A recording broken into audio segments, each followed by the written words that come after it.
মঞ্চের ডাকে আজকে ছিল কালীঘাট অভিযান। সেইখানে তারা প্রশ্ন তুললেন, নির্যাতিতার মা আহত হলেন কেন? আঘাত রুখতে পারলেন না শুভেন্দু অধিকারীরা? নিরাপত্তা দিতে ব্যর্থ শুভেন্দু অধিকারীরা? আর পুলিশের বিরুদ্ধে যদি অভিযোগ থাকে তাহলেও হুঁশিয়ারি। অভয়ার মা বাবা বলেছিলেন আজ নবান্ন যাবেন, তাদের সাথে রাজ্যের বিরোধী দলনেতা তিনি ঘোষণা করেছিলেন তিনি থাকবেন এবং নিশ্চয়ই তিনি ছিলেন, আমরা দেখেছি ভিডিওতে তিনি ছিলেন, তার সাথীরা ছিলেন। আমরা সেটা দেখব ভালো করে যে কেন অভয়ার মা বাবার ওপরে আঘাত এলো, কেন তারা বুক পেতে সেটা আটকালেন না। আমরা পুরো ভিডিও দেখব, কেন অভয়ার মা আহত হলেন, কিভাবে হলেন। পুলিশ যদি লাঠি মেরে থাকে, এই রাজ্যের পুলিশকে চূড়ান্ত হুঁশিয়ারি আমরা দিতে চাই, অভয়ার মায়ের উপর আঘাত করলে তার প্রত্যাঘাত আসবে। আর দ্বিতীয়ত, যারা তার সাথী ছিলেন, আমাদের অত্যন্ত যন্ত্রণার লড়াইয়ের সাথীরা বুক পেতে তাদের আটকাবার কথা, কেন আটকাতে পারলেন না? আর এই অভিযানের সময় নিউ মার্কেটে তৃণমূলের পার্টি অফিস ভাঙার অভিযোগ, তৃণমূলের পার্টি অফিস ভাঙার অভিযোগ বিজেপির বিরুদ্ধে। এই নিয়েও উত্তেজনা ছড়ায়। নিউ মার্কেটে তৃণমূলের পার্টি অফিস, সেই পার্টি অফিস ভাঙার অভিযোগ বিজেপির বিরুদ্ধে, ভাঙচুরের অভিযোগ বিজেপির বিরুদ্ধে, ভাঙচুরের অভিযোগ, শহর জুড়ে বিশৃঙ্খলার চেষ্টার অভিযোগ তৃণমূলের।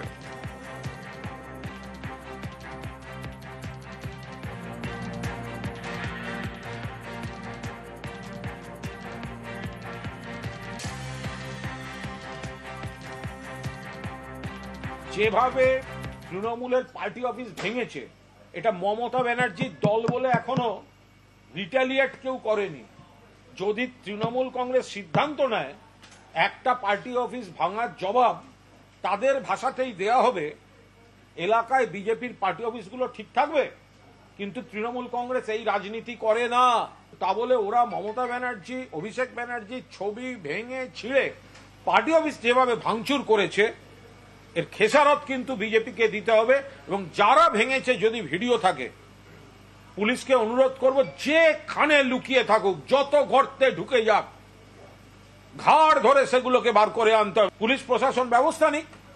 আর নির্যাতিতার মা বাবাকে নিয়ে এই যে আন্দোলন অভিযান, সেই অভিযানে গিয়ে মনোজ ভার্মা, কলকাতার পুলিশ কমিশনার, তাকে গালাগালি দিলেন, তারকে কুকথা বললেন বিরোধী দলনেতা শুভেন্দু অধিকারী। কি বললেন দেখুন।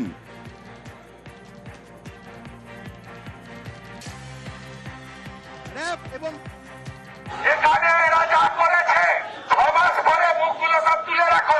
এরা জাতীয় পতাকা মারিয়েছে। হাইকোর্টে যাব, সুপ্রিম কোর্টে যাব, মনোজ ভার্মা তারকে কেস করো না, জাতীয় পতাকা করো, বদলা হবে, বদলা হবে। মমতা পুলিশ, কলকাতা পুলিশ, মনোজ ভার্মার যারা চটি চেটে মেরেছে আমাদের, তাদের বিরুদ্ধে ভারতীয় ন্যায় সংহিতা এবং সংবিধান অনুযায়ী কোথায় যাবে এরা? কে বাঁচাবে? ওই মনোজ ভার্মাকে যেখানে ঢুকানো সেখানে ঢুকাবো। ওই সোয়ারের বাচ্চাকে যা করার করবে। পরে নিজের বক্তব্যের সাফাই শুভেন্দু অধিকারীর। আসল কথা, বিনীত গোয়েলকে বাঁচাতে চায় মনোজ ভার্মা।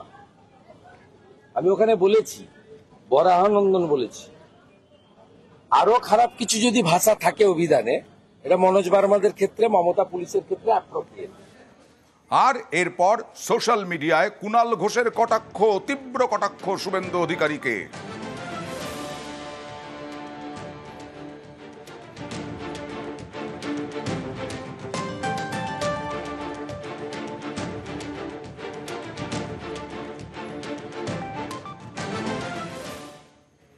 আর এই নবান্ন অভিযানকে ঘিরে কি দ্বিধা বিভক্ত দুটো শিবির? যে রাজনীতির পতাকা ছাড়া অরাজনৈতিক অভিযান, সেই অভিযানে তো জুনিয়র ডাক্তাররাই নেই। এইটা নিয়ে প্রশ্ন, বিরোধী দলনেতার কি ভূমিকা দেখুন।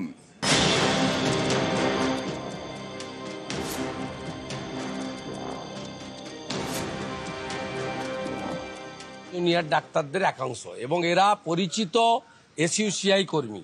আমি যেমন সিপিএম কে তাড়ানোর পরিবর্তনে মমতা ব্যানার্জির সাথী ছিলাম, এসইউসি কিন্তু 11 সালে মমতা ব্যানার্জির সঙ্গে জোট করেছিল। শুভেন্দু অধিকারী যদি মমতার মন্ত্রিসভায় বা তার সাথে থাকার জন্য অপরাধী হয়ে থাকে, তাহলে এসইউসিও সমানভাবে অপরাধী। এই হালদার, অনিকেত মাহাতো, এরাও সমান অপরাধী। আমাদেরকে কাঠগোলায় তুলছেন কেন? সিবিআই এর ভূমিকা তাহলে কি? অনিকেত মাহাতো তো ইনভেস্টিগেশন অফিসার নয়, অনিকেত মাহাতো তো ডিওয়াই চন্দ্রচূড় নয়, সুপ্রিম কোর্ট নয়। ভেদাভেদের জায়গা বলে অভয়ার ন্যায় বিচারটা ছিনিয়ে আনুক। আরজি করে চিকিৎসকের খুন ধর্ষণের 1 বছর পার, বিচার চেয়ে ফের পথে নিহত তরুণীর মা বাবা। রাজনৈতিক পরিচয় ছেড়ে, দলের পতাকা ছেড়ে সবাইকে নবান্ন অভিযানে যোগ দেওয়ার ডাক দেওয়া হয়েছিল। আমরা সমস্ত ধরনের লোককে আহ্বান জানাই, সমস্ত দলকে, সমস্ত পশ্চিমবঙ্গে যত রাজনৈতিক দল আছে সবাইকে আমরা আহ্বান জানিয়েছি নবান্ন অভিযানে যোগ দেওয়ার জন্য। শনিবার নবান্ন অভিযানে সামিল হন বিরোধী দলনেতা শুভেন্দু অধিকারী। কিন্তু শুরুর দিন থেকে আরজিকর আন্দোলনের মুখ যাঁরা, সেই জুনিয়র চিকিৎসকদের দেখা গেল না এই অভিযানে। মিছিলে দেখা গেল না অনিকেত মাহাতো, আশফাকুল্লা নাইয়া, দেবাশিস হালদারদের। নবান্ন অভিযানের দিনেই আলাদা কর্মসূচির ডাক দেন তারা। তবে কি আরজিকরের নির্যাতিতার বিচার চেয়ে চলা আন্দোলন এখন দ্বিধাবিভক্ত? প্রশ্ন তুলেছেন শুভেন্দু অধিকারী। জুনিয়র ডাক্তারদের একাংশ এবং এরা পরিচিত এসইউসিআই কর্মী। আমি যেমন সিপিএম কে তাড়ানোর পরিবর্তনে মমতা ব্যানার্জির সাথী ছিলাম, এসইউসি কিন্তু 11 সালে মমতা ব্যানার্জির সঙ্গে জোট করেছিল।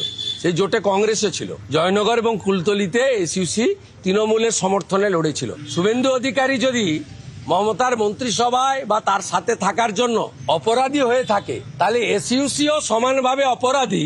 এই হালদার, অনিকেত মাহাতো এরাও সমান অপরাধী। এদের দল মমতাকে আনার সঙ্গে সঙ্গে ছিল। সাংগঠনিকভাবে আমরা হয়তো ওখানে থাকছি না, এই কথা সত্য। অভয়ার ন্যায় বিচার যদি কেউ ছিনিয়ে আনতে পারে, তাহলে তাদের প্রতি আমাদের সহমর্মিতা, সমবেদনা দুটোই থাকবে। প্রশ্নটা হচ্ছে যে আমাদেরকে কাঠগোলায় তুলছেন কেন? সিবিআই এর ভূমিকা তাহলে কি? অনিকেত মাহাতো তো ইনভেস্টিগেশন অফিসার নয়, অনিকেত মাহাতো তো ডিওয়াই চন্দ্রচূড় নয়, সুপ্রিম কোর্ট নয়। প্রতিবাদ করাটা আজ যদি আমার দোষের হয়ে যায়, তাহলে এই দোষ আমি মাথা পেতে নিচ্ছি। ভেদাভেদের জায়গা বলে অভয়ার ন্যায় বিচারটা ছিনিয়ে আনুক। অনেকেই বলছেন আরজি করে নিহত চিকিৎসক বিচার পান, এটা সবাই চায়। গত বছর এই দাবিতে টানা 3 মাস আন্দোলন করেন জুনিয়র চিকিৎসকদের একাংশ, যার জেরে রাজ্যের স্বাস্থ্য ব্যবস্থায় বিপুল পরিবর্তন আসে। একাধিকবার চিকিৎসকদের সঙ্গে আলোচনায় বসে রাজ্য প্রশাসন।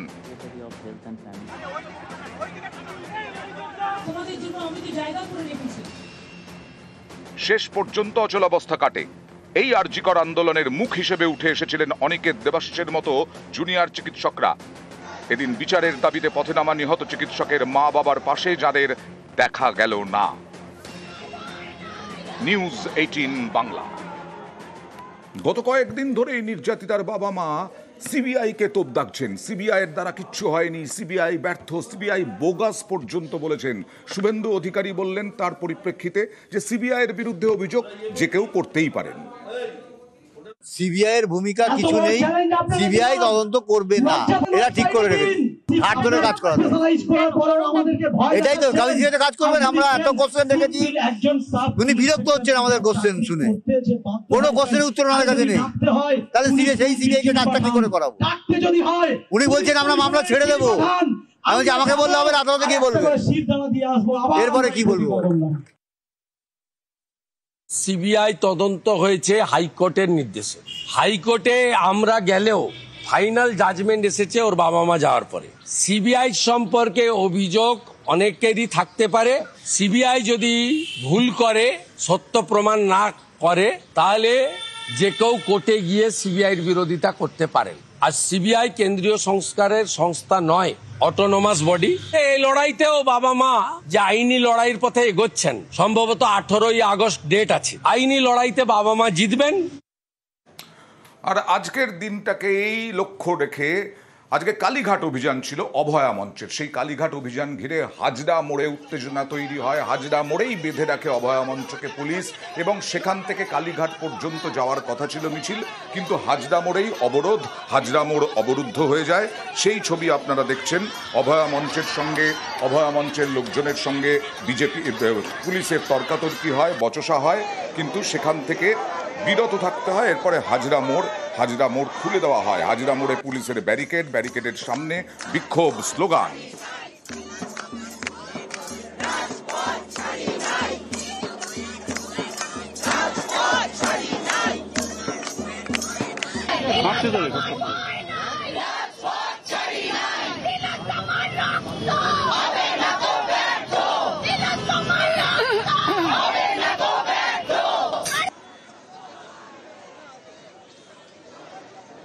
রাজ্যের বিরোধী দল তারা কি ভূমিকা পালন করেছে এটা আমরা আগে জানি। তারা বিধানসভায় অভয়াকে নিয়ে কোথাও সোচ্চার ছিল না। একের পর এক প্রধানমন্ত্রী, গৃহমন্ত্রী, স্বাস্থ্যমন্ত্রী কলকাতায় এসেছেন, তারা তার মায়ের সঙ্গে দেখা করেননি। দুদিন আগে এনারা গিয়েছিলেন দিল্লিতে, তার সঙ্গে দেখা করেননি। স্বাভাবিকভাবেই সিবিআই এর যে কাছে যে প্রশ্নগুলি তার পরিবারের ছিল, তার সদুত্তর কেন পাচ্ছি না, তার উত্তর এখানে আছে। আরজি করের ঘটনার 1 বছর পার, ফের প্রতিবাদ, পথে প্রতিবাদে নার্সদের সংগঠন। শ্যামবাজার থেকে আরজি কর মিছিল, নার্সদের সংগঠনের শ্যামবাজার থেকে আরজি কর পর্যন্ত মিছিল।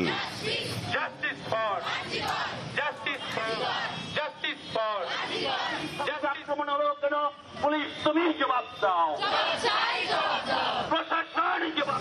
Long live medical service centre, long live, long live, long live service doctor, long live.